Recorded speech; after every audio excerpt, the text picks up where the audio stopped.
is in possession of potentially non-human spacecraft. Based on your experience and extensive conversations with experts, do you believe our government has made contact with intelligent extraterrestrials? Something I can't discuss in public setting. Okay, Oh, dear God. if you believe we have crashed craft, stated earlier, do we have the bodies of the pilots who piloted this craft? As I've stated publicly already in my News Nation interview, biologics came with some of these recoveries. Yeah.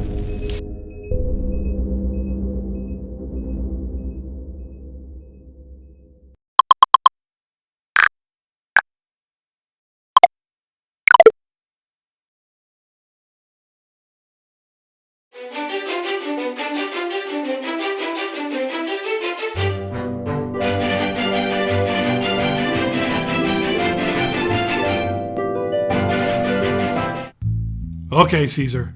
Get your tinfoil hat and strap it on tight. This is gonna get weird. This is the Reluctant Gringo, back again with another video. And let me start by setting this all up. Just over a week ago, a former intelligence officer testified in front of the House Oversight Subcommittee on Intelligence about UFO evidence being concealed from the American public.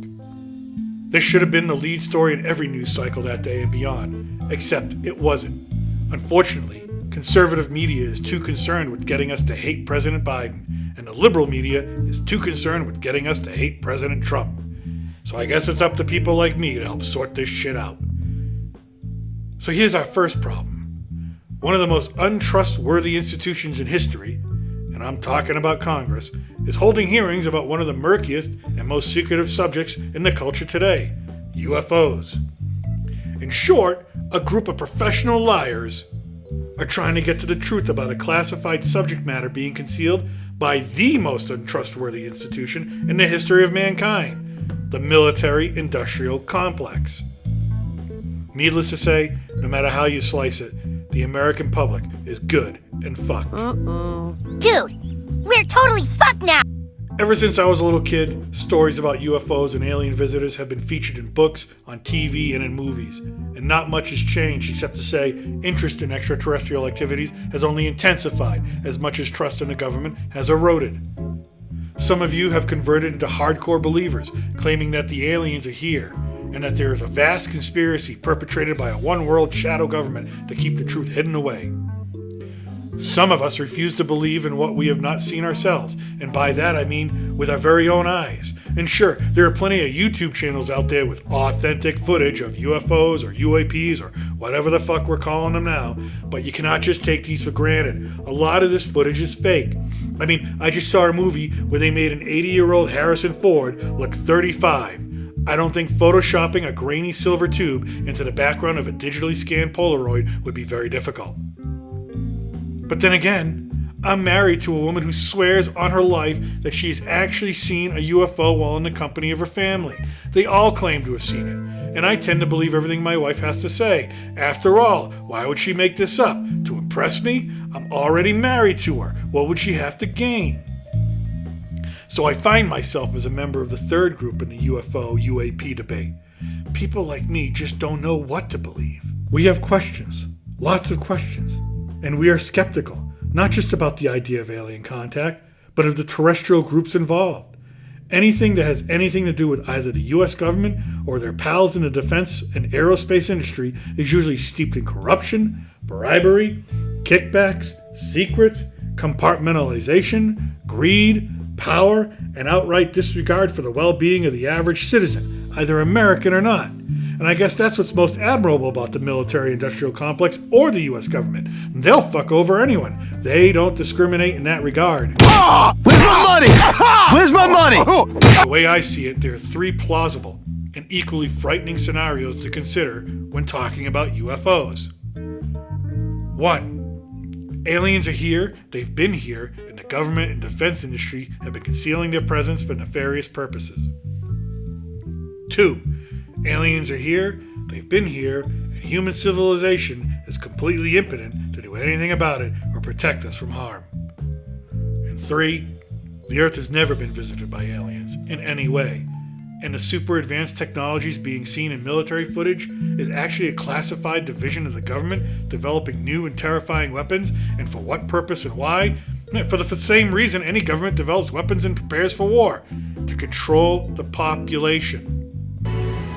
The organizing principle of any society, Mr. Garrison, is for war. The authority of the state over its people resides in its war powers. Now let's consider each of these three separately.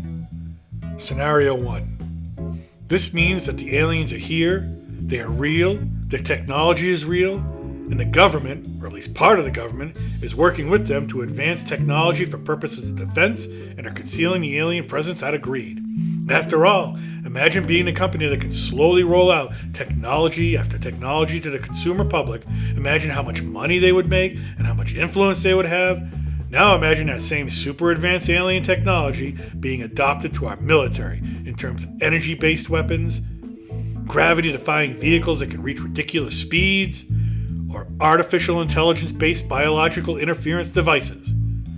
Now I'll admit, I hope this is not the case. But here are my questions. If aliens did come to Earth, then they would presumably be super intelligent beings, mastering intergalactic travel and all, with a firm set of values and a belief in the preservation of all life. Why would they choose to partner up with some of the most evil entities on the planet? Did we, somehow, the lesser human race, fool these creatures into believing we were kind, gentle people, all while asking them to show us how to blow stuff up more efficiently and more spectacularly?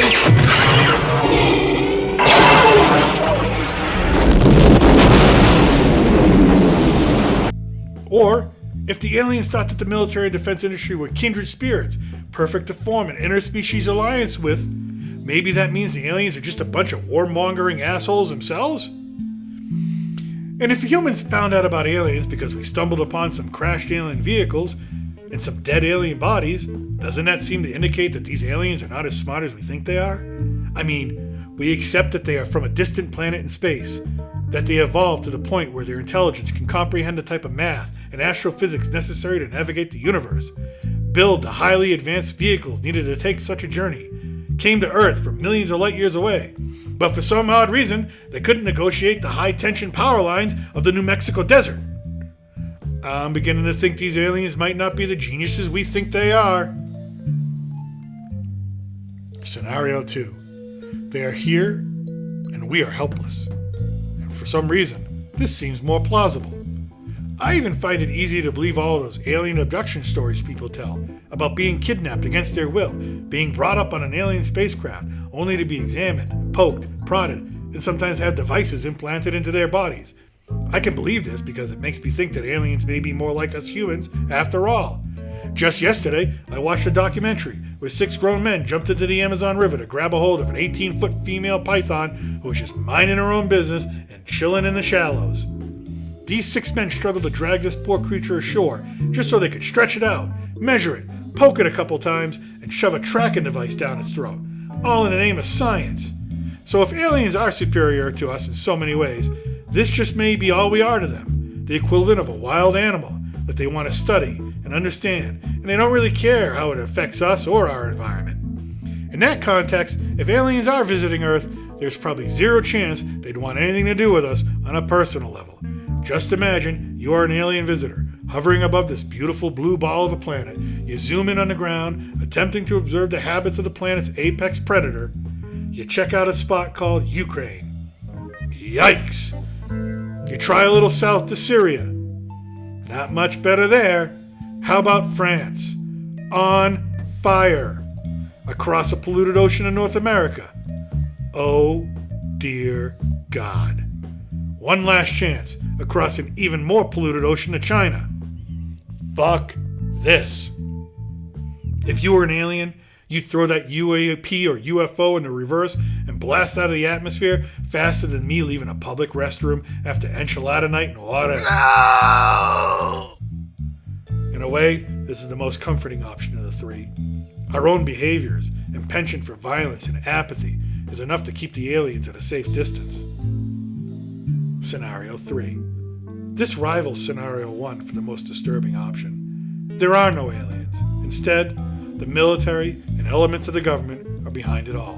the UAPs, the rumored weapons systems, the abductions, the cow mutilations. All of it is just us fucking around with stuff in a way we should not be fucking around with anything. Think this is a stretch? We invented the cannon. We invented the gun. We invented chemical and biological weapons. We invented nuclear weapons. We participated in mind control experiments on unsuspecting citizens. We have fought wars over land, resources, religion, and just plain dick waving. In the name of scientific progress, we've polluted our environment, we've committed horrible atrocities against each other, we poisoned ourselves and cannot even agree to stop the practice of slavery and human trafficking, even though it is 2023.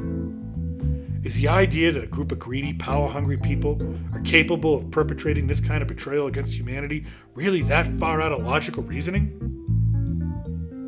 In the end, what you choose to believe is up to you. What I do know is that since the term UFO first appeared decades ago, we are as informed as much then as we are now. Which is to say, we are not informed at all. And maybe the involvement of Congress will shake things up. Maybe full disclosure will come and we'll all have the answers we want and need. I wouldn't hold my breath though. Remember, these are the people you're relying on to represent you and give you the truth about what is truly going on, what is truly flying above our skies and traversing through our waters. Dear God, no! Are you a racist? Do you hate Mexicans? For the children. Dear God, no! America is a nation that can be defined in a single word. I was going to put him. The idea that No, God! No, God, please, no! No! No! No!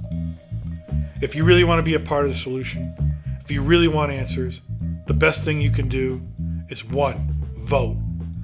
Vote for those you believe in and think will do the most good and give you the most truth. 2. Call and write. Every representative and every senator has an email and a phone number. Use them. Don't let up. Demand an answer. They work for you. 3. Freedom of Information requests. Every citizen can use the Freedom of Information Act to request information from any government agency. Inundate them. Don't let them ignore you. I'll leave the links in the description to help you navigate all 3 of these options, because in the end, no matter what you believe in, we're all in this together.